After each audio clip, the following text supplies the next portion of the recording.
rapport bi am nañ ci dañ leen koy séddale léegi presse bi yëpp di ngeen ci jot presse bi yëpp di ngeen ci jot comme que noonu la demee léegi te rapport bi di lu clair ñoom dañuy fen lañ mën léegi nañ jël rapport bi tas ko presse bi yëpp jot ci te nag bu kenn Ousmane Sonko ko tas parce que réew mi nag nous sommes là pour le contrôle un député contrôle les actions de l'État un député doit contrôler les actions de l'État dont le ministère de la Justice, le ministère de l'Intérieur et les autres ministères frères. Donc je pense que ce procès verbal-là, c'est celui de l'enquête de la gendarmerie. Et moi, en question, je le détiens. On disait dans le... Quelqu'un qui se tire comme l'avocat du diable et qui n'est même pas l'avocat, dit que peut-être y a eu prélèvement. Or qu'ici, en aucun cas, le certificat médical établi ne parle de prélèvement. Oui. Donc il faudra qu'on nous colle les bottes dans ce pays. On est fatigué. Et que le président Macky Sall doit se ressaisir. Ces gens qui sont autour de lui, qui créent des problèmes dans ce pays, qui essaient de le mettre en mal avec les gens. Je fais un appel solennel au président Macky Sall qu'il arrête ça. Parce que ça ne marche pas. waaye lii complot la waay yow lii nee naa la lii ay kayit la lii dama fay nekk di la wax ay nang lii ay kayit la enquête bu ci nekk ku ci nekk nañ la waxee kayit yaa ngi ni pièce jointe yaa ngi ci procureur dafa ne toppal ma Ndeye Khady Ndiaye ci procès verbal bii ma yore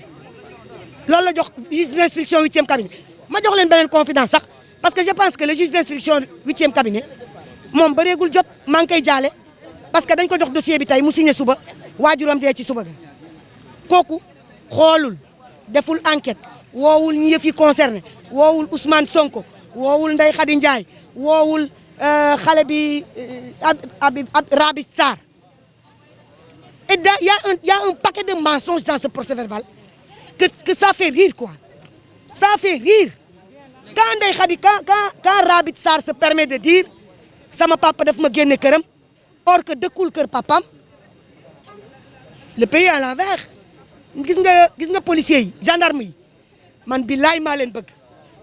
billaay gendarme yi maa leen bëgg gis nga man dinaa créer collectif touche pas aux gendarmes touche pas aux policiers parce que liggéey la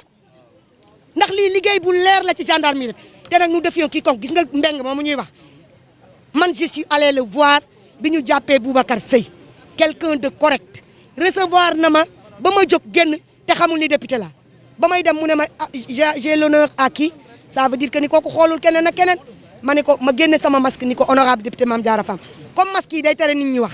mu ne ma madame pardonnez-moi de man sax maa ngi jàppoon ni parent la te jëloon na décision pour ma dem gis ko fekk ñu nekk rek ñu rek di kon kooku àndul ak kenn ci dossier bi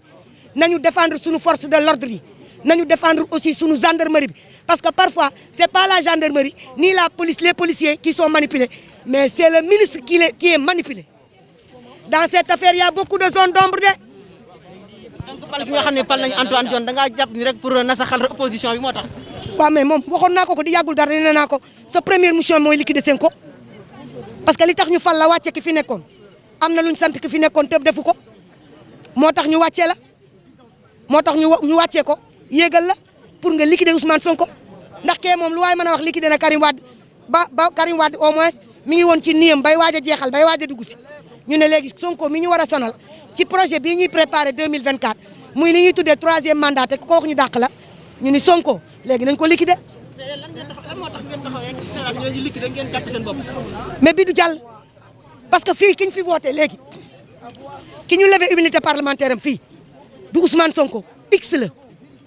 te man su Ousmane Sonko tolloon ni man fit man Mame Diarra man du ma wuy ji kenn ndax man du ma x man je ne m'appelle pas x le procureur demande à voir x il n'a qu'à mener ses enquêtes et aboutir à une personne recherchée le juge du moins il n'a qu'à faire ses enquêtes et aboutir à une personne recherchée par le procureur mais pas Ousmane Sonko quand même waa xam nga ñun duñu focc duñu dox ci ay caaxaan nag duñu dox ci ay foo de duñu dox ci ay caaxaan duñu dox ci ay foo duñu dox ci ay yoo leele mbadantaan parce que fii li fi nekk ay benn wii lañ yoo xamante ne ay yoo leele mbadantaan parce que nga jóg ñu lay wax lu sérieux nga taxaw naan le PDS a été quelqu'un l'a dit elle n'a pas fini sa phrase elle n'a même pas terminé wul sax discours am ndax waa PDS moom ku leen laal mos.